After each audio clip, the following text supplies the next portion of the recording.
the Seth Stroud Show. Ed, it's great to have you on the show. It's great to be here. Thanks, Seth. Yeah. We've been going several teams that are primarily using Equihash as their proof of work algorithm have joined the show or been on the channel recently because we're talking a lot about proof of work. We're talking a lot about consensus models. And we're talking a lot about kind of the very obvious need based on recent events and the attempted attacks and in some cases the successful attacks on various different blockchains and how that's been a cause for concern, especially among the mining community, right? There are a lot of little guys who are saying, hey, think about us. We're not bad actors, but we want to make sure that our interests are protected while you're looking forward to protecting the blockchain and protecting the network. So this has been a topic of hot debate. And I'm sure you're you're getting tired of addressing the same three questions over and over again. So I appreciate you being willing to do it yet again here. It's always fascinating to me because on the one hand, I'll be involved in some really, really deep discussions with people who are, up to their eyeballs in the technology, either because they're engineers on the graphics card side or the ASIC side and the developers. And then the next minute I'll be talking to someone on, Twitter who is asking a basic question, which shows they have no idea what's going on about everything, but they also have that same passion to know what's going on. So right. It's all par for the course. Yeah. When moon, Ed? When moon? These are the important questions. So awesome. Appreciate you again taking this in stride. So I'm going to ask you some of the questions that I've asked some of the other teams, and I want you to think about this. Let's frame it this way. Pretend as though my audience and your audience that's tuning in that may not already be BTG fans, right? They may not be very familiar with Bitcoin Gold, or perhaps they've been Bitcoin maximalists. Perhaps they're focused on something else entirely, and they're just becoming familiarized with your project. And view them as though they're a VC panel, right?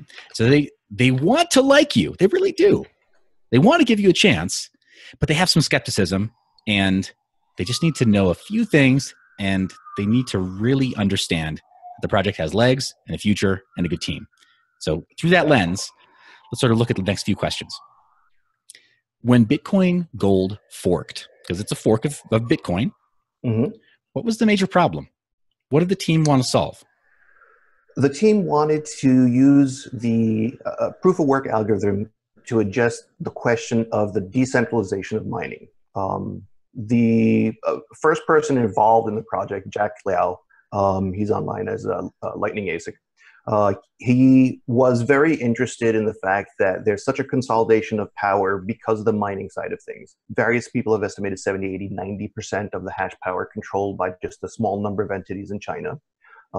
From the manufacturing side of things, he was very aware that most of the supply of necessary components to build and produce ASICs for the market were also very tightly controlled. And it looked like everything was controlled, and that's the opposite of decentralization. So when people heard there was a fork coming out called Bitcoin Cash and then saw it get introduced on the world rather unexpectedly, the idea was there, if this can be done, if you can do a fork, why not do a fork which will address a real concern? And that's exactly what they did. They changed the proof of work algorithm to Equihash, which obviously was not compatible with ASICs then, but since then things have evolved. But at the time, it was an effective way to break off completely from the ASIC world. The code that was, backing up a sec, so I started with Jack. So Jack put together a team of 6 people all around the world who became the core team to put together the project. They made a fork of the Bitcoin code. Oh, you're looking up like that, all around the world, is that? Well, I'm validating that claim. Got the team roster. In fact, why don't we do this while you're talking about team? Why don't I go ahead and I'll do a screen share, and then we'll still have a thumbnail of you chatting, but I'll do a screen share so we can see team. But go on. So Jack was the initial founder that brought everyone together. There's a team of 6 co-founders. It includes H4X. I don't know how to pronounce the full name, so we just call him H4, who's the lead developer. He is also in China. Robert Kuhn is a longtime person in the Bitcoin space, and apart from his involvement in the Bitcoin Gold project, he's effectively a Bitcoin Gold maximalist. He's here in North America as well with me. Alejandro is in Spain. He's been doing a lot, organizing things for the project, including building up our ambassador program, which we're Looking forward to rolling out soon, although everything right now is focused around the upcoming hard fork. Martin is also a developer, another co-founder. He put in a lot of time in putting things together. He was very involved on the pool side of things. He's in Bulgaria. Franco Niebles is in Colombia. He's our lead designer, and he's responsible for the pretty pictures and things you see on the website. Nice. Adelante. It's great to hear that there's a South American talent on the team. Oh, sure, sure. And other team members that work with Franco are from down in Colombia. At least one is also from down in Colombia, unless I'm mistaken. And then you got me. I'm the last member of the board, but I'm technically not one of the co-founders. I'm not one of the core 6 people. And those core 6 matter because we're talking about the time of the fork. So I should talk about some other things that happened at the time of the fork.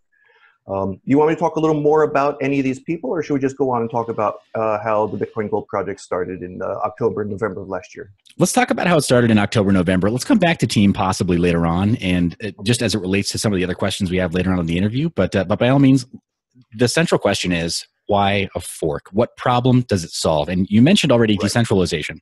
And what else is there that we need to know as a VC panel, the audience below, as a VC panel, why was that compelling? So it was compelling because moving to the GPU-based market, GPU-based hash power market. I should also, I'm sorry, disclaimer. I apologize. I'm thinking about YouTube land and disclosure statements and stuff. I'm not claiming that anybody in this audience is a qualified investor, nor am I giving investment advice. When I say VC panel, virtual VC panel, think of the, what is it? Think of the little kid that says he's the virtual president or whatever and gives. Sure. Yeah. Sure. Okay. Yeah. Nothing we say here is legal or investment advice. Bingo. So where was I? So moving to the Equihash model puts us back on GPUs, which brings us back to what was sort of the original flavor of Bitcoin and Bitcoin mining. Because remember, in the early days, not just 2009, but 10, 11, 12, 13, if you were into Bitcoin and you ran a Bitcoin wallet on your computer, that wallet was also the miner. That wallet was a full node that did the mining as well because it was all done on the CPU. And then that evolved to be done on the GPU. And eventually people started creating these specialty pieces of hardware called ASICs. Now, back in those days, since everybody who was a user was also a miner, that means that the mining rewards that get released every block were distributed to all the users of the coin. Back then, when something was voted via hash fork, and it's a kind of voting method. If there's 2 competing versions of the software and they're incompatible, the miners have to choose to run one or run the other. And then the actual chain could split, or people could all go to one piece of software or the other. It's a way of voting in a particular software change. So that was a kind of voting. If you had a wallet and you had Bitcoin, you got to vote. And that's exactly why in the original Bitcoin white paper, Satoshi Nakamoto wrote, 1 CPU, 1 vote. If you're running one computer, you get to vote on what software is being run. Now, right. And clearly since then, it's all gone downhill, of course. Yeah. Exactly. No longer is every person who's a miner also a full node. No longer is every person who has a wallet also a full node. And the 3 have become so incredibly siloed and fractured, we'll say, not fragmented, but fractured. It's a bit of a hodgepodge, but go on. But by having GPUs do the mining, we can restore a strong element of that. Now, I know that there are a lot of larger GPU mining farms. I myself was a small-scale GPU miner before I got involved with the Bitcoin Gold project. But when I say small scale, I mean I've got a couple of rigs in one basement, a couple of rigs in another basement. I don't have a facility or something like that. But there are lots of us who are really small-scale miners who have 1 or 2 graphics cards in a gaming rig that we can also use to mine when we're not busy playing something or when we're not home. All of those people distributed all over the world add up to significant hash power. The installed base of GPUs around the world is enormous, and it's spread out all over the place. So if we can allow for a coin to be mined by all of those people all over, we distribute things so it's no longer so decentralized, but also we bring back the network effects that helped make Bitcoin successful in the beginning. I heard you resisting the urge to say make Bitcoin great again. Thank you. I don't want to go that way, but we do want to make a great coin. One thing that we stress heavily is that we're a friendly fork. We're not actually attacking Bitcoin. There are other forks that attack Bitcoin. The Bitcoin maximalists defend themselves.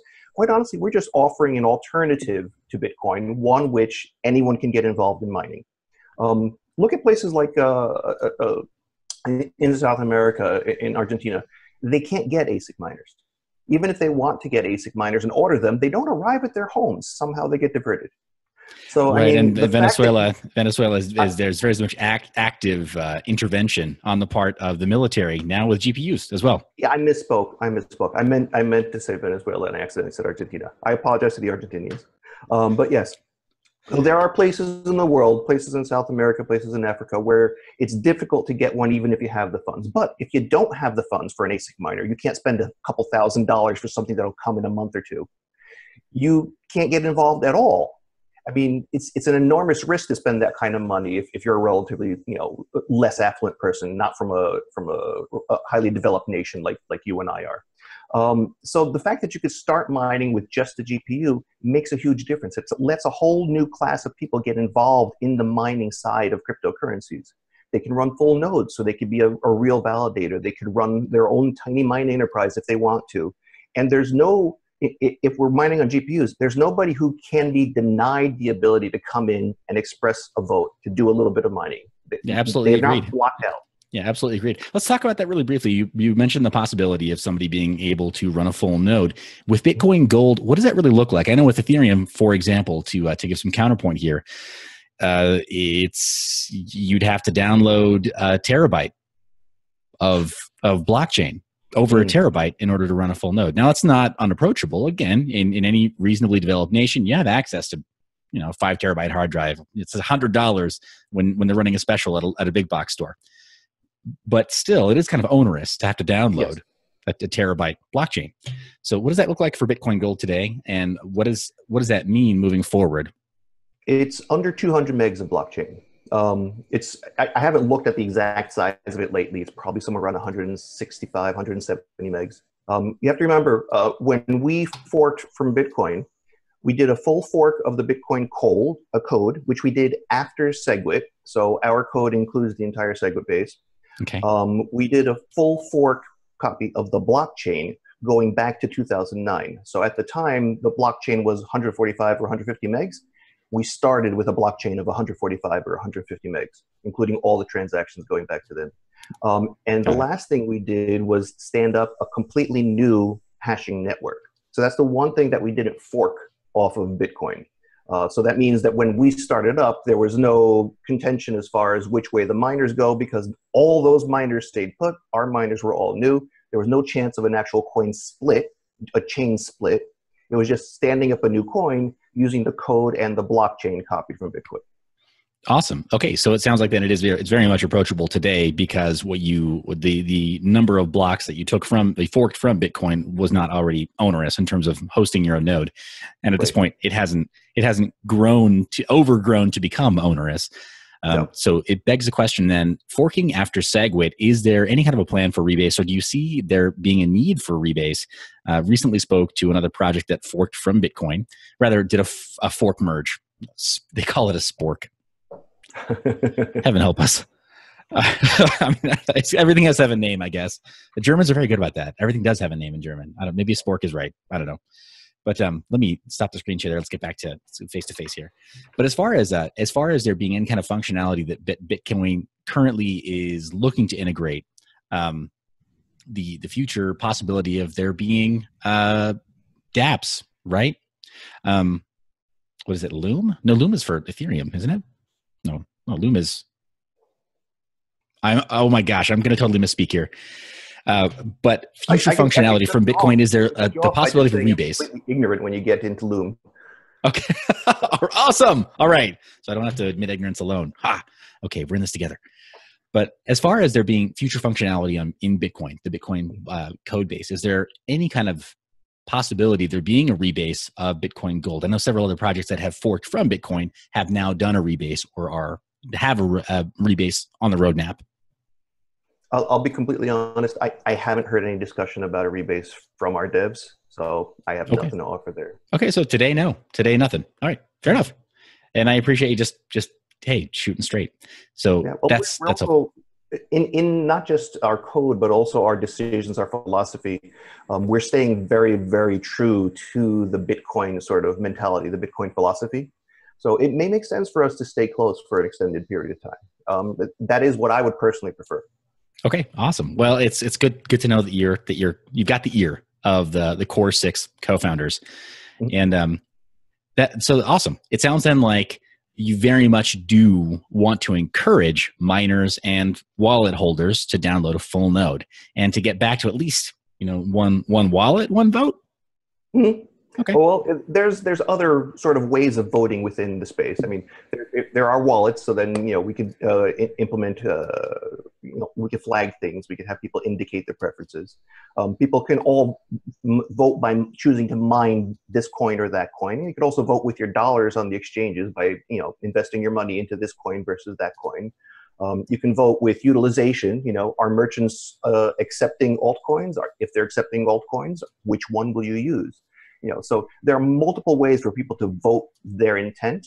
It just won't always be the same as it was back in 2010 when there was only one coin, one chain, and one way to mine it. Right. Yeah. The good old days. May they never come back. I hear you. No, forward progress So you talked about running your own full node, and there's one sad thing that is going on that I want to say. We had this cool things from early on where you could use a Raspberry Pi connected to a hard drive to run a full node, because a single hard drive can run a node, and if you're not doing any mining, it's not that intensive. So we had the code out there to do it.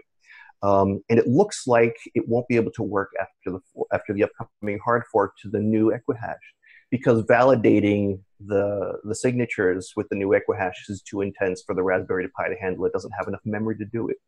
Oh, bummer. So anybody who's running their lightweight hardware may have to upgrade to something like a dual core Celeron, perhaps, or quad core Atom or something. Yeah. Okay. Awesome. That's very good to know. We'll come back to other alternate consensus models in just a moment here, but wanted to ask a couple of questions that kind of along that vein of thinking of people in the audience who maybe just aren't totally on board with Bitcoin Gold yet. Okay. Which to me sounds crazy because approaching cryptocurrency as a miner first, I saw Bitcoin Gold, saw the Equihash algorithm, and thought easy, I'm in, because it's GPU mineable, it's approachable for anybody that has a reasonable level of discretionary income. So why wouldn't you? I thought that was a more important question to start. But there may be some people who looked at it and thought, just not going to do that yet. Sure. But the question is, what specific problem does the team want to solve now? Where is it going? Okay. So where are we going now? We are working to drive merchant adoption. There's a program we started called BTG Pay, which is not like Apple Pay where we're running a payment program. It's more a program where we're putting things together. Basically, while running the Bitcoin Gold project, we were constantly getting approached by services providers who were saying, hey, we provide this payment service and we're looking for more merchants to adopt us. And we'd be approached by merchants saying, hey, this is cool, but how do I actually take Bitcoin Gold or some other currency as a payment system? And we were constantly being approached by people saying, so if you're supposed to be a coin, where can I spend it? Where can I go shop? We realized these three sets of people need to talk to each other. They solve each other's problems, but they're not in touch with each other. So that was the genesis of BTG Pay. We're putting together, we have a big series of pages with information on how to do this if you want our merchant, what services are available if you need the services, how to find these service providers if you're a merchant. And then, as we get this buffed out, we're going to put up a listing of the different places where you can go shop. So we're going to connect these three groups of people so that they get larger adoption, which, it's good for the entire crypto space. Bear in mind that in the crypto space, once you get away from Bitcoin, people are looking at, groups of coins. Most merchants that take altcoins take a series of coins. So every time we drive a new merchant to adopt something, whether it be through Shapeshift or Changely or any other service, once they adopt something, there's another merchant adopting a whole series of coins, which helps all of the projects in the space. Awesome. Okay, so it sounds like Bitcoin or BTG Pay is the central focus in order to improve usability of Bitcoin Gold. Is that right? To improve adoption, absolutely. Now, we're also working hard to build a strong foundation on which people could build their own applications or work in their own system. So, for example, we've got a beta out called Electrum G, which is an Electrum fork made for BTG. That's already been up and working. You can use it on production. In fact, a lot of the people in our team use the Electrum rather than use the full node client just because it's a preference. Electrum is very popular. We haven't gone with a production version yet because we had just recently finished adding full support for hardware wallets, including Trezor and Ledger. And just before we were ready to release that, we had this whole thing come up with the ASICs coming out and the need to change the Equihash algorithm. So that has been put on hold until after the fork.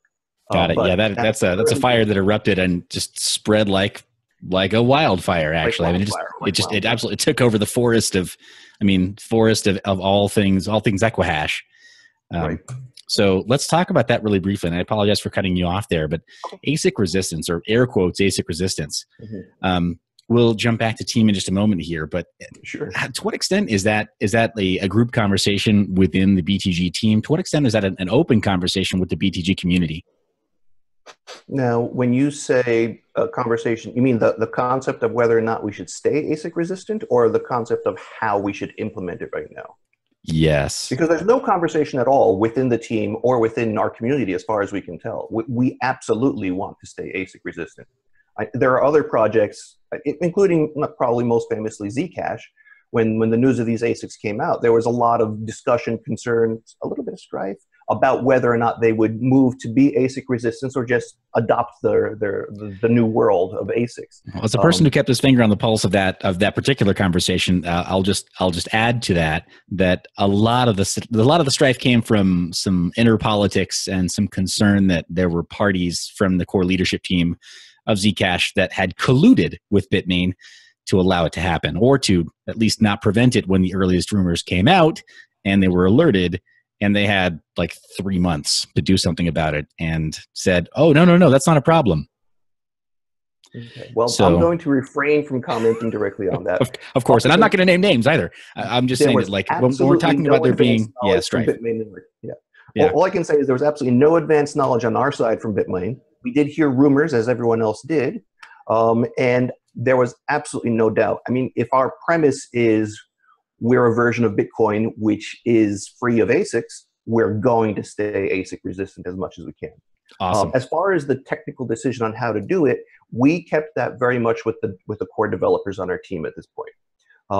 As the project matures, becomes more stable and adopted, as we have more contributors in terms of outside developers contributing code, and there's a bunch of them now, but it has a lot of space to grow.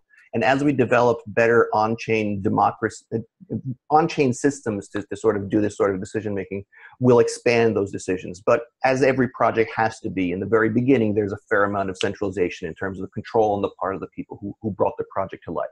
And we're still in that stage. So right now, the core developers really had the lion's share of input into what we do. But I can tell you, although they got to choose, they very much listened to a lot of people. I know that we've had conversations with academics and engineers who work in the ASIC space as far as what's liable to be ASIC resistant for how long. We have spoken, I've been involved in the meetings with some, major manufacturers of GPU-based equipment, and I can't say more than that, but we've talked to them. I've seen conversations with lots and lots of developers across the space, including the people who develop a lot of these algorithms. And there's even a Discord group which is specifically for ASIC resistance, where a lot of the different coin projects, especially using Equihash, but many of them have moved off to other algorithms. Some of them have recently just forked. All of these people have been sharing with each other. We've shared what we know, what we've learned, what we've experienced, and they've shared what they've seen and experienced. And it's been a wonderful experience the past couple of months. I'm not sure so much what the public side of things is, but inside the team, I felt there was a lot of discord out there, back at the end of 2017 with all these small coins competing against each other to try and vie for visibility. And now with the ASIC threat coming along, instead it's been all of these coin groups working together to help each other solve problems, to give each other paths out, to share experiences of what went right and what went wrong. It's a wonderful change, and I'm just loving it because we've been setting ourselves up as a friendly fork all along. Suddenly we have all these friends. I love it. Right, that's awesome. I'm noticing that in the series of interviews as well, there are several smaller, lesser known and smaller market cap coins that are saying like, yeah, when I ask in the interviews, hey, would you like to join a loose consortium, at least with public conversations, because that kind of matters, right? You're going to attract talent, and you're going to attract very useful suggestions that way. I've been surprised by how many coin projects are just saying categorically, yeah, totally. And is there a secret Discord group? Can I get that invite? So I'm hearing you there. Projects that are fairly fresh. Luke Pighetti from the Pigeon Coin project, when he was on the show, he didn't like what was happening with algorithms, consensus algorithms for one of the other coins that he had been mining. So he said, you know what, I'm going to fork the coin. I'm going to fork the proof of work algo too. I'm going to make my own algorithm so that at the bare minimum, anybody who's mining this algorithm can't go selling their hash power to NiceHash and then use NiceHash to attack my network. They have to, if they're going to use this algo, they're probably just going to be mining my coin. So a lot of interesting voices. That's clearly an advantage of choosing your own algorithm. But I'll also raise the other side of the coin. I'm not an active developer now, but I have a computer science background. Stuff like algorithms, hashing algorithms, it's not trivial to develop that. And what's more, it's not trivial to really analyze it and understand it. And that's one of the reasons we went with Equihash. It has been very well studied by a large number of people. And the underlying algorithms inside of Equihash, some people might notice that in things like SHA-256, when you look it up, it's mega hash. When you figure out the solution rate for Equihash, it's mega sols, solutions. Because each solution has many, many hashes inside. There's millions of Blake 2B hashes. And then there's the Wagner's algorithm doing the, solving the generalized birthday problem. There's a lot of sophisticated stuff going on, which has been analyzed to death by a lot of computer scientists for a long time. Blake 2B is not a new thing. So I caution people to be very wary when they're inventing their own hashing algorithm. I'm not saying anybody's done it wrong. I'm just saying it's sensitive stuff. You have to be really careful, or you might realize that, wait, there is a method that can be used on an ASIC to do this very quickly. Or there's a way that someone can get, super duper hash rates out of this by doing some sort of shortcut that others don't realize. And they're suddenly bogarting a lion's share of the hash power and the coins. There's problems that can erupt that people may not be aware of unless they're really working with all these academics who are spending all their time thinking about obscure vulnerabilities that nobody realizes are there. Right. Or as is being done with various loose partnerships now, getting a hold of people who are in the trenches saying, you know what, I've been poking around, and I went ahead and I threw this on, like I threw this out to a community, and they graciously gave me a test bench in the aggregate of whatever, 2, 4, 15, megawatts, a terawatt of power, whatever, a gigawatt of power.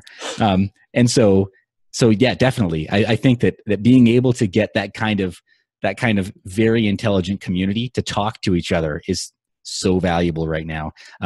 And that's part of the reason that this series has been ongoing, and why so many other coin teams have come onto the show, onto the channel, and talked kind of openly about, like, all right, so here's where we are. Let's talk about what we think about ASIC resistance. So thank you for mentioning that right now it's been a bit of a closed door discussion, or closed room discussion, which is totally fine. Not every team has to be perfectly transparent and open all the time with how they come to their decisions. But if you'd followed some of the forums, I was very vocal. I don't think Zuko's going to give me an interview, because I was very vocal about, like, hey, you just have to let people know where you stand, right? So just let them know from at least a bare bones political stance.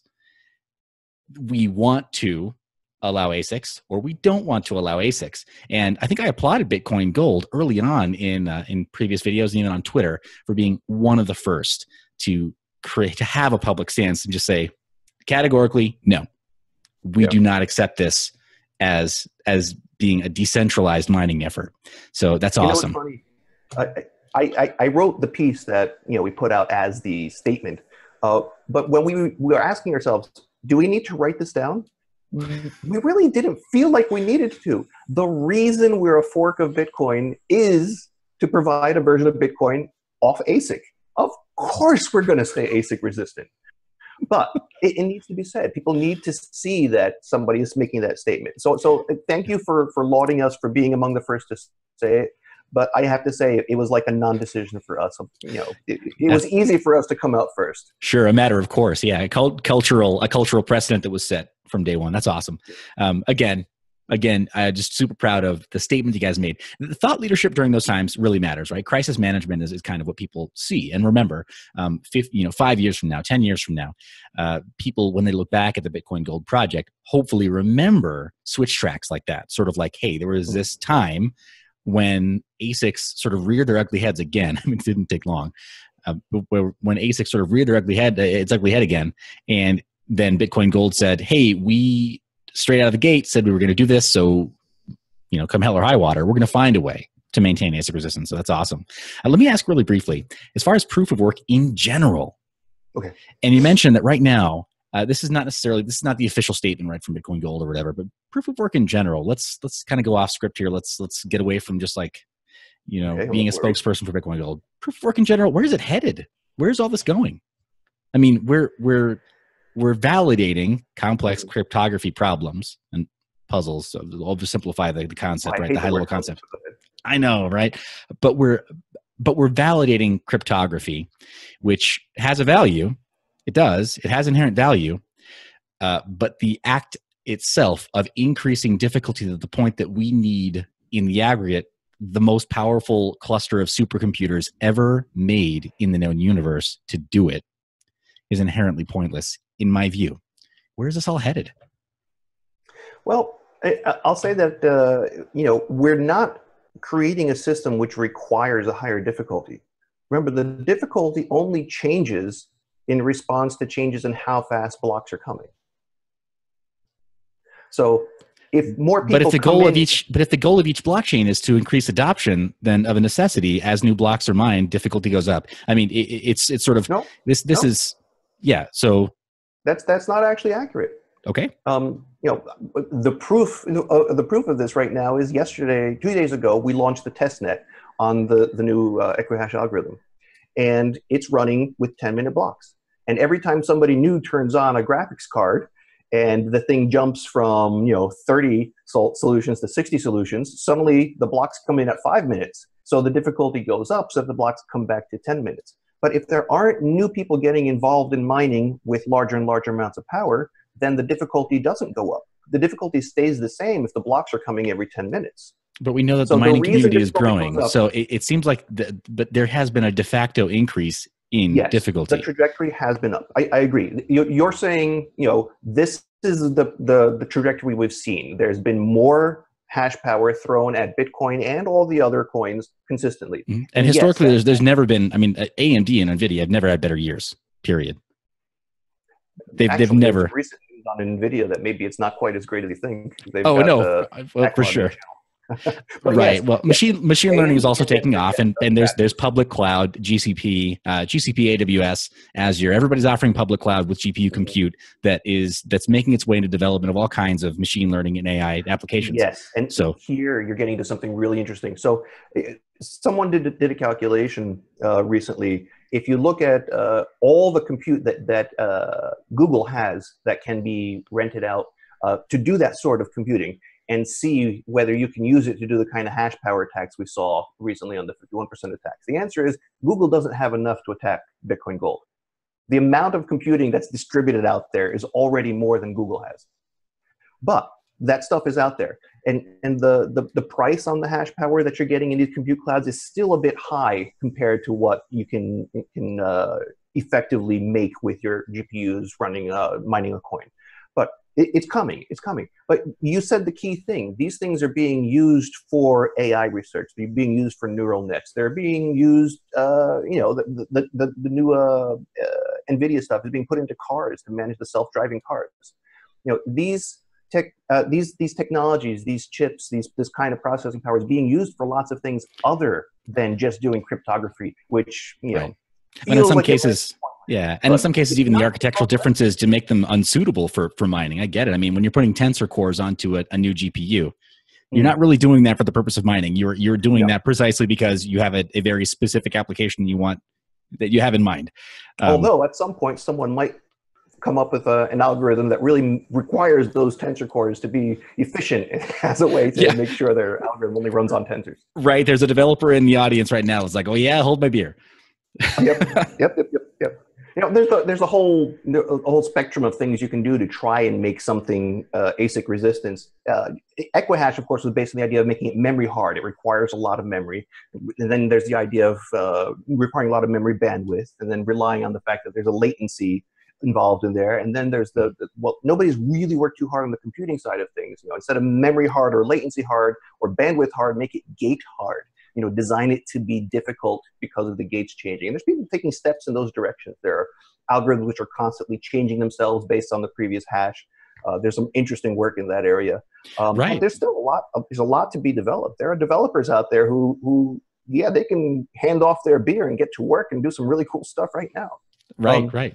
Yeah, but I want to go back to the idea you mentioned of this increasing hash power and this all this computing to do nothing. Because it has been, I mean, Ed, the thing is, to date, it's been an arms race, and there's no sign of it slowing. Not at all. I mean, and this is coming from somebody who, disclosure to the channel, a lot of people who've been following me for a while, have been following me privately, know that I also work in supply chain, and that I do have some products that I'm interested in selling. So it's not as though I don't know where all the stuff comes from, where it's all fabbed, right? So, and a lot of people know, like, memory shortages. This could not have happened a few years ago. It just couldn't have. So we know that we're in the middle of a tech arms race, that a lot of it, at least in the developed world, in developed nations, there's a lot of it that is being spoken for by mining.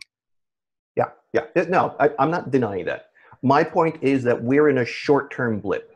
I don't think this is going to be the trajectory forever, that the world will forever be short of memory and electricity because people continue to just add more and more resources to mining coins. It's always going to be in scale with the volume and the market cap of the coins and the value of doing the mining. And I don't think that'll rise exponentially forever. I think it will taper. It'll become linear along with everything else. And you also have to balance it with the enormous expenditures and waste that people do on the technologies that are going to be displaced by the crypto world. There are various estimates, and a lot of them are really silly, about how much power is being wasted throughout the world mining Bitcoin. Right, but I heard, arguments like that, they fall into the same category as like, oh, well, you're the whole like carbon offset of creating green technology, and right, like how solar is never really going to be a solution because you're actually going to expend so much, you're going to offset so much by creating the photovoltaics and the infrastructure that you'll never catch up. Like, I don't buy that either, because the rate of improvement and efficiency is going to go up as well. So we've passed the inflection point where solar is really starting to take off, and there are energy storage systems that aren't just batteries. There are energy storage systems like pumped water, where you raise water to a higher reservoir, and then at night the falling water powers your generators. And there's only 20% loss on that, which is roughly the same as a battery. This isn't new technology. This is 40, 50-year-old technology. It's been in use in the United States for 40, 50 years. It works just fine. Right. So it's just a matter of connecting this to a big solar generation plant. We'll get there. But going back to the Bitcoin thing, so a lot of these people estimated power and said it's as much power as this or that. And, their estimates were ridiculously high. But even assuming their estimates were decent, they're not stopping and saying, well, how much power is used by the financial systems that could be displaced by things like Bitcoin and cryptocurrencies? We've got whole buildings being built. What's the carbon offset of avoiding building an entire office building, which is dedicated to banks and financial institutions, and the servers that they run for their networks, and all the cabling that they run for their networks, and all the power that they use in all those server farms that they have for their purposes? I came from the IT space. I worked for GE Capital. I worked in Pfizer. I was in global data centers, racks and racks and racks of servers, huge cracks doing all the cooling and the power conditioning, bunkers of oil to keep it all running in case the power goes out. Don't tell me that, these things are a waste of energy, but these things were properly spent energy. Right. You got Jennies the size of steam locomotives, or it's the size of diesel locomotives because they functionally are. Yeah. No, I hear you. They functionally are, is absolutely right. So when you calculate how much of that will be reduced, how much less will we need of the traditional infrastructure? If you can imagine a world, I don't know if it's 5 years or 50 years from now, but imagine a world where your portable device does all your transactions for you. There is no need to go to a bank branch to pick up cash or to drop off. If you imagine that day, 5 years or 50 years from now, or 1 year, who knows? Imagine that day, nobody needs to go to a bank branch anymore. And go down Main Street in your local towns. How many bank branches are there? How many buildings are dedicated to being the bank? Do we really need all of those buildings being air conditioned, having power, being built for that purpose? Well, once nobody has to go to deposit cash or withdraw cash, no, we don't need all those buildings. How much energy is saved by that? How much real estate is saved by that? How many buildings could we repurpose? How many buildings could we build differently if we're not trying to build something that looks like a fort so people could think that the money inside is safe? It's a fair question, but now if we go into the fundamental nature of fiat currency and like the fundamental nature of fiat currency and the circulating currency supply versus what's actually really literally just digital currency anyway, a notional currency, because it's based on circulating debt as opposed to printed pieces of paper that are inherently valueless. Oh, I hear you. We could come back and we could do part 2, part 3 through part 15. Right. Let's just say my thesis is this. It's not wasted power if you're mining. It's power being used for a specific purpose, and it's a good purpose. And the new technology, if it offsets some of the old technology, will produce massive gains in terms of what we no longer need to do. I sincerely hope that's the case. I guess here's my concern, and I'll be very blunt. It's that the proof of work as we know it right now, in terms of the actual byproduct of proof of work, yes, it is solving cryptographic problems, and security is key. Without security, we don't have privacy, right, on any of these networks. But I wonder if with hybrid models of consensus and hybrid models of proof of work, where we don't necessarily loosen up cryptography or security, but find some way to make it copacetic within a broader type of proof of work that is inherently useful, that we start doing something that matters, right? Everyone talks about SETI and folding proteins and whatever else. I don't know that that's the answer. Or even if it's trivial, just something that's calculating digits of pi, at least it's useful to someone somewhere. I get the feeling, and I've had this same conversation with people, over a drink late at night. What if we could get it to solve this kind of problem while also doing the proof of work? It's appealing. It's appealing, and I'll be optimistic. Someone's going to come up with a good mechanism which allows for less power to be consumed while doing this work, or for more good to be done while doing this work. Either of those would be a wonderful thing. Either of those, I'd be all in favor. Yeah, awesome. And that's kind of what I'm hoping is a possibility in the coming months. That's part of the reason that I've been asking guests if they'd be willing to join public conversations with other teams. So far, Zencash is on board. Bitcoin Private is on board. Who else? Obviously, Pigeon Coin, right? Luke Biggetti he's super laid back. But of course, anywhere there are developers talking about proof of work, Luke's on board. That's why he made X16S.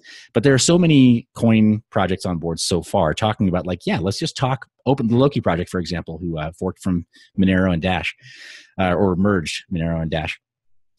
Talking about how we can't really see it right now. It doesn't seem concrete right now, but perhaps like the blind men and the elephant, we can all come together and start describing the parts of the problem that we think we can see from where we are. Maybe we can start to wrap our heads around this thing. Yeah. I'm just going to express a little bit of the conservative side of things again. We need to make sure these things really are safe and really are going to work the way they're intended. There are always surprise things. For us, moving to the new Equihash, we decided early on that we're going to do Equihash with a different set of parameters, and we knew that it would have certain requirements. We didn't anticipate that it's going to kill our little Raspberry Pi. Right. So right. You do something, you think you understand it, and then you discover something else has been kicked out.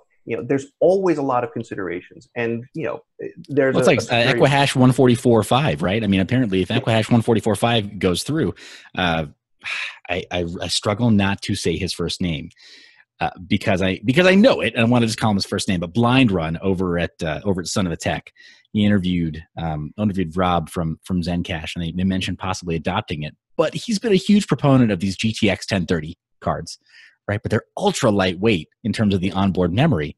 Anybody who has ever made that recommendation to is effectively cut out of mining any coin that uses Equihash 144.5. So it's like, it's heartbreaking. I'll tell you right now, our experience with Equihash 144.5, it'll run on a 1060. EWBF put out a decent optimized miner for it. It requires 2.2. So B miner's out, and B miner was the business. EWBF. EWF is awesome, and I do like it very much. B miner, I noticed they're getting better souls per joule. Okay.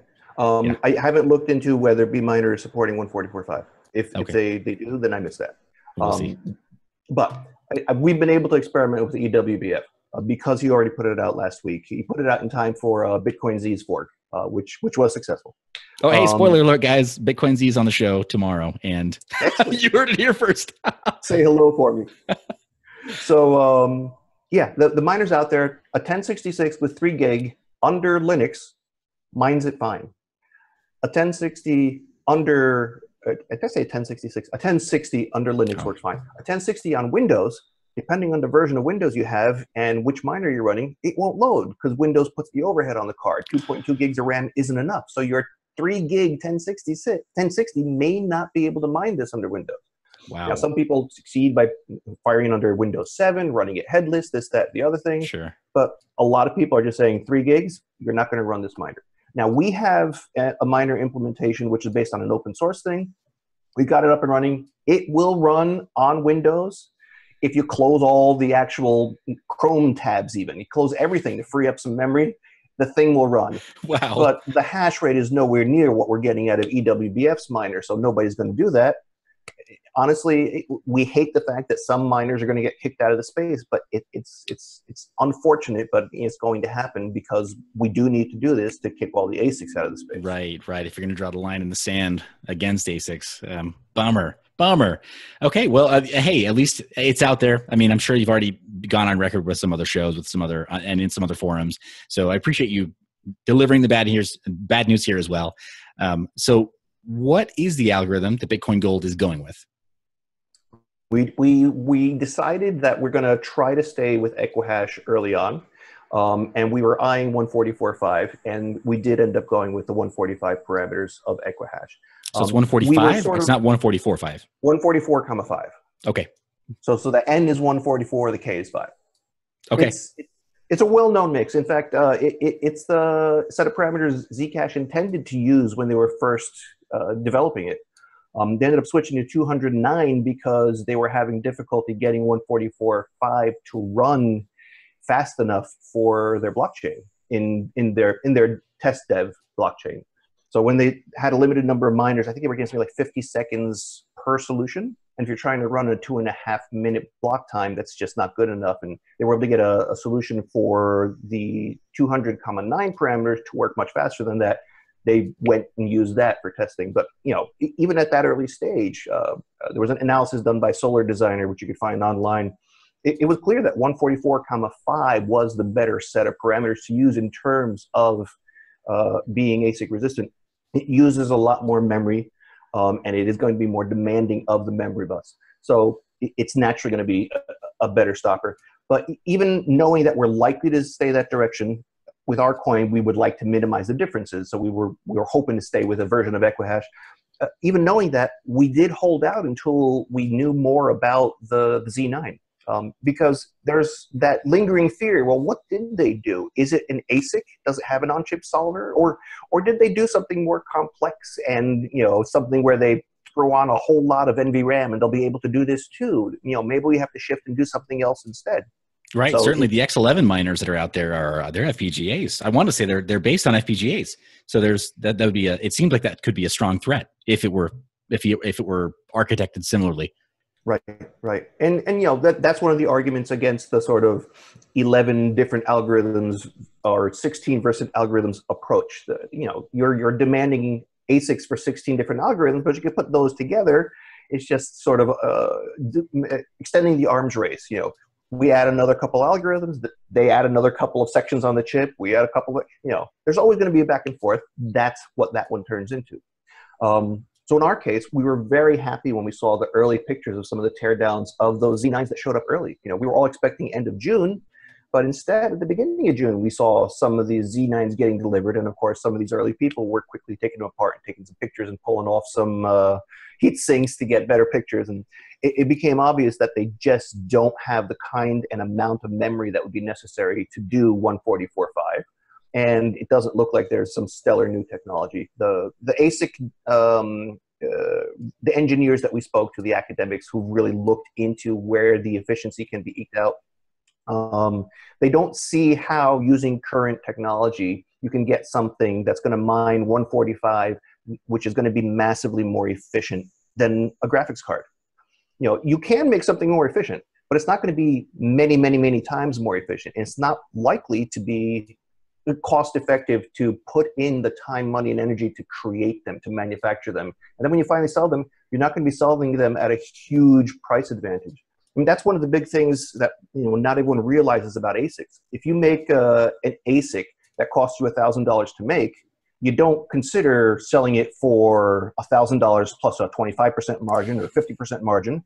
You look at how much it's going to earn. And if you think that thing's going to earn the miner 12 grand over the next year and a half, you're going to charge them 8 or 9 grand. Or you mine with it secretly and you don't release it until you've already recouped your CapEx. Yeah, I don't want to talk too much about that, but there are people who are conspiratorial. I don't mean to put you on the spot. I can say it. I'll put it that way. I can say it for the audience. Anybody tuning in, I can say that and I'm not making any kind of serious allegation, but it is that's the rumor that's made the rounds. And when you see network hash rates, when you see the total network hash rate slowly increase, like, whoa, hey, how did we get another megasol there? Whoa, we got a gigasol. What? or for me, the big one is just look at what happened when Monero forked. You know, their hash rate dropped in half. Well, who is it that suddenly can't mine Monero that was a big fan yesterday? Yeah, it's I mean, you almost can't make this stuff up. This is the stuff of, like, I mean, it's like a Tom Clancy novel, but really, really geeky. So, being geeky again, my point about the ASICs was when you buy an ASIC for $10,000 that cost $1,000 to make, you're not paying this huge profit margin. What you're doing is you're paying them all your future mining revenues. They're earning it all because they have the power to sell you that ASIC.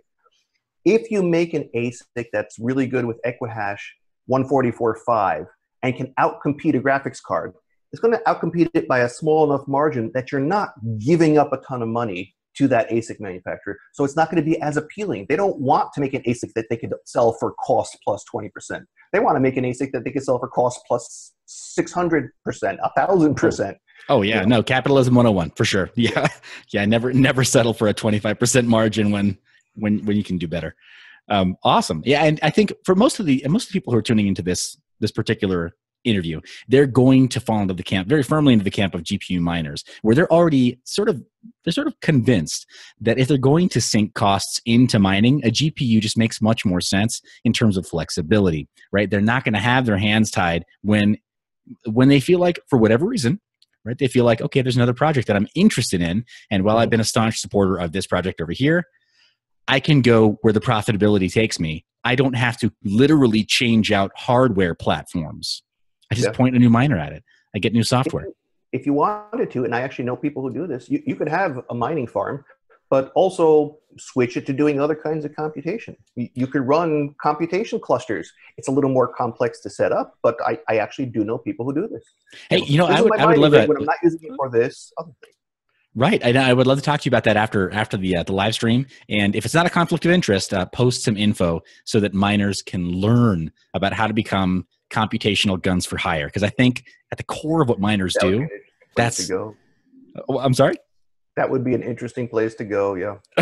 Right. So I don't want to derail the conversation about blockchain, right? But let's talk offline for sure.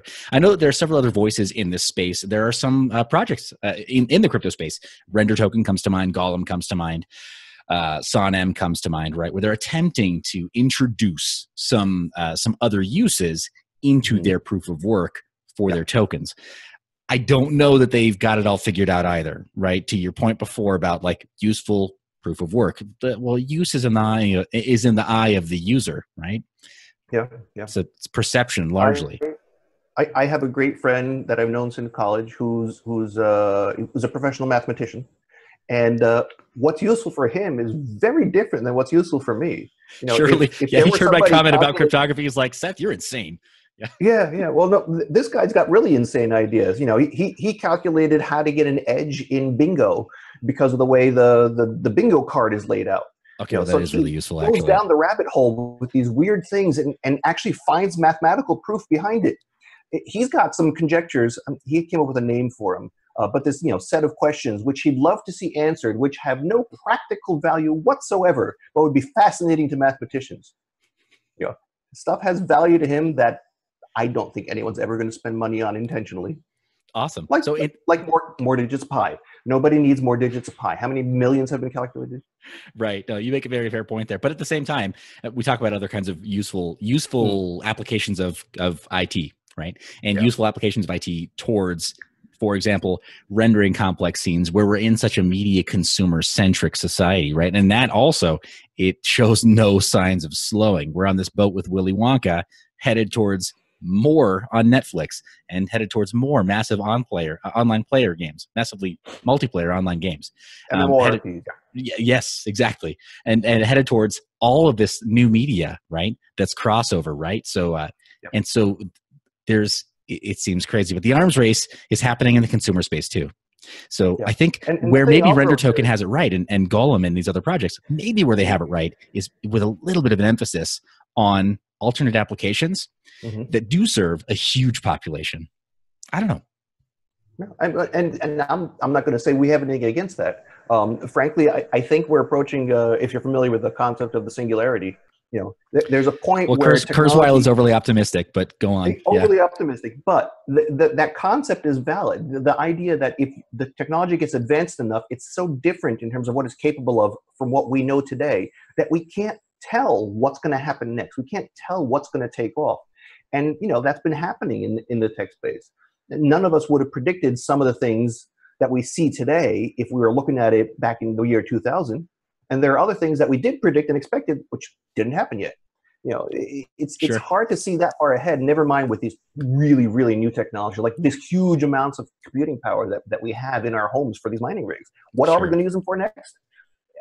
I'm sure we're going to use them for something. I just don't know what yet. Right. So I'm intrigued by the offer, Ed, to put my viewers in touch with somebody who does have some alternate applications for that compute that's that's in the basement. Yeah. So I'll see if there's anything I could really give you, because a lot of this stuff isn't for public consumption. But I'll share what I. Awesome. We'll definitely appreciate that. So wow, we've gone on such a tangent, but Ed, I've thoroughly enjoyed having you on the channel so much. You got to know that. Because when it's all yes, and when we only see the exact same applications, there's no synthesis, right? Nothing new comes of those conversations. So I definitely appreciate that the project right now, that they decided to stick with Equihash, that the idea of proof of useful work is not instantaneously like that for you. It's not like, oh yeah, for sure, let's do that. And talking about some of the other points that for other coin projects that have been on the team, they've said, oh yeah, well, I guess that makes sense. The concept makes sense. I'd like that. So thank you for bringing some counterpoint. Here's the one piece of pushback I'll give you on that. We do take a conservative approach because, like I said, we try to hew very close to the Bitcoin philosophy, but also we have a significant market cap. We have a significant installed user base in terms of major enterprises and major partners who rely on this stuff really working and working well. I mean, recent incidents notwithstanding, we want to make sure that none of these people get stranded. We want to make sure that, we've got over 100 market pairs on over 50 exchanges. We don't want to do some random new algorithm and discover there's a big problem, or that half the exchanges find they can't validate, they can't run their full nodes anymore. We don't want to discover that, we only manage 2 different wallets in our ecosystem. There's probably a dozen different wallets between hardware wallets and software and web wallets and mobile wallets. We don't want to discover that some of them have this huge problem because we changed the algorithm in such a way that they can't do their thing. We need to make sure that we're conservative in our approach. a smaller coin, a newer project can set out to experiment in dramatic ways. And I'm all for that. And if they can find something that's a wonderful solution, I think that's a great thing. And maybe some of the bigger projects will adopt it over time, but the bigger projects are always going to have to be careful not to screw up the installed base, not to kick off graphics cards who have already been miners, but also not to kick off vendors who have been, regular users of your coin who find that your new method doesn't work for them. Right. Definitely appreciate that. So looking at the market cap ranking today, Bitcoin Gold sits at position 29. You're ranked 29 with a market cap of just over $500 million. So for sure, hear you loud and clear there. And those numbers they're big, impressive numbers. And with only so much of the, there is quite a bit of the supply available today. We're a little over 17 million, right? 70 million out of 21 million possible in the future. If CoinMarketCap is to be believed at face value, yes, that's exactly where it is today. So definitely appreciate that. That's the position that you're in. So I appreciate your time. There are a couple other questions that I have for you because I want to wrap the show because again, okay. Ed, I'll try to be quick and not ramble so much. But so thoroughly enjoyed having you on the show. Really, really appreciate you having you on the show. Definitely raised the IQ of the conversation having you on the show. So just know that it's been a pleasure. So I'd love to have you back on sometime. I'm glad my tangents haven't driven you crazy. Are you kidding? Oh, man. You got to see the Unnamed Sunday Crypto Show. It's my brother and I, literally all we do. It's tangents for about an hour and a half. I've loved it. Yeah, it's been great. The questions are these.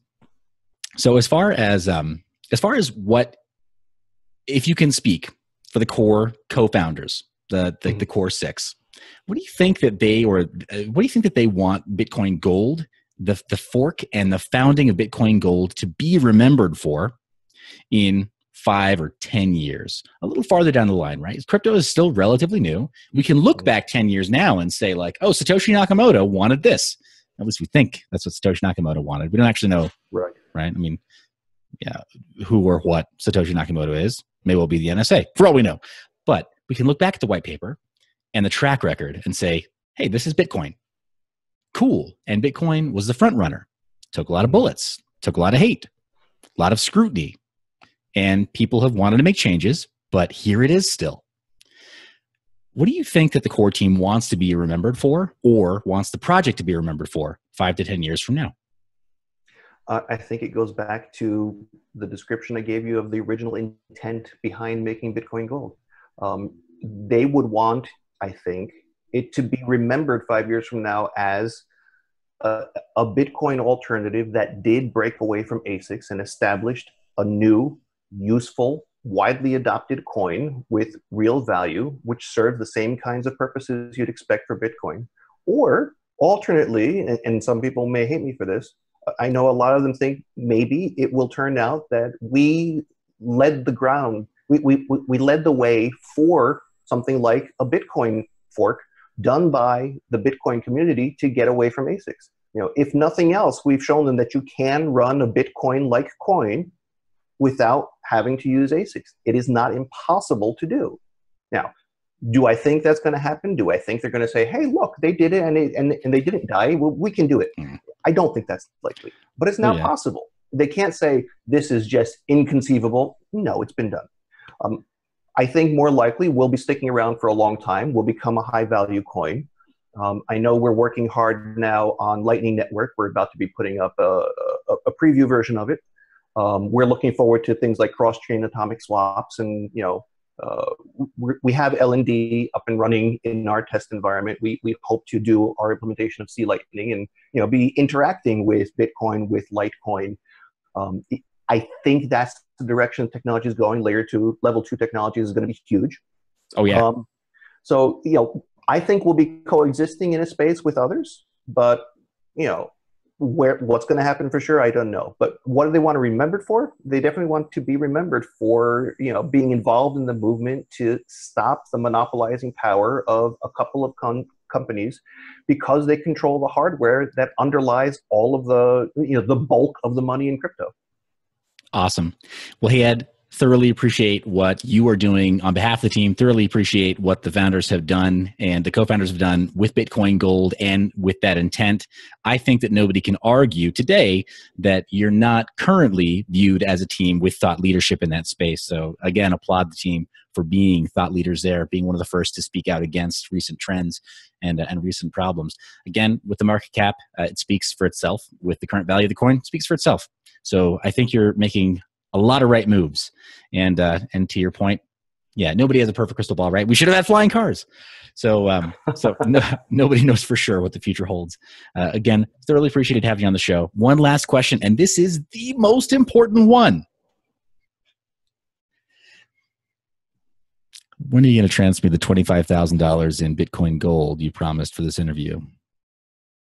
I just did it a few minutes ago on testnet. You got testnet coin. Right answer. So for the benefit of any of the Bitcoin Gold community who is just visiting to see this interview with Ed, I do not accept paid interviews and I do not extort paid interviews for, yes. So there's been an alarming trend in this space where it's hard to tell if something is an objective interview or if it's just a shill. Yeah. So, interviews, videos, stuff in the press, stuff on mainstream media that aired on television. Yeah, there's an alarming move, and you're absolutely right to bring that up. Yep. So Ed, did I furnish you the exact questions that I was going to ask you? I can't remember what you were going to ask me. But it's been a great conversation. I can tell you for sure, Seth, that I've had a great time, and I really appreciate you bringing me on here to let me, wander around in my mental wilderness and have some fun talking about this stuff. Oh, I feel like crypto needs to be fun again, right? I mean, and we don't have we don't have mad money in the crypto space, not really. And I really feel like, and certainly not in the mining space. And I feel like we kind of need it. So we need to be willing and able to sort of roam free a little bit, geek out a little more, let the freak flag fly, talk a little more tech heavy, and have some differences of opinion and have some variety of different projects on the show. So I appreciate you being game. Again, for the record, I did not submit my questions for Ed's approval, and he has not reviewed this interview before it goes published. So appreciate you being game. Appreciate you being willing to. Wait. I'm not going to get to sign off on this while you edit. You're pulling a Luke. Come on. It's been great having the show. I sincerely hope that we'll have you back on the channel very soon. Would you be willing to come back on with a panel, maybe one or two other blockchain projects, and then maybe Christy Lee from The Minority? Sure. She's a big Prague POW fan, so I can't guarantee she's not going to try to bludgeon you with a conversation leading towards Prague POW. Differences of opinion are absolutely fine. I'm open to any discussion. Awesome. Okay. Been a pleasure having you on the show. Can't wait to have you back on. All my pleasure. Thank you, Seth. Hey guys, Seth here. I wanted to personally thank you for watching this interview all the way to the end. You're the reason that I go through the trouble of setting up these interviews, and it means a lot to me when you watch all the way to the end. I know it means a lot, of course, to the projects that I interview too, because it gives them an opportunity to talk about their strengths and really for them to tell you in their own words what their projects are all about. And I know that's why you show up. I've been getting a lot of positive feedback from the community about this interview series, and it means a lot to me. You're the reason I make these videos. So if you haven't already, please hit the subscribe button. Please click the bell icon so you're notified when stuff comes out. And consider joining us over on the Discord server. We have a lot of great conversations going on over there about mining, about cryptocurrency in general, about rig troubleshooting, GPUs, FPGAs, ASICs, different pools you can join, plus a wholesaling area where if you have old equipment, you can buy and sell. It's pretty darn cool. I appreciate your support. You're the reason I make these videos. I love your face. See you in the next one.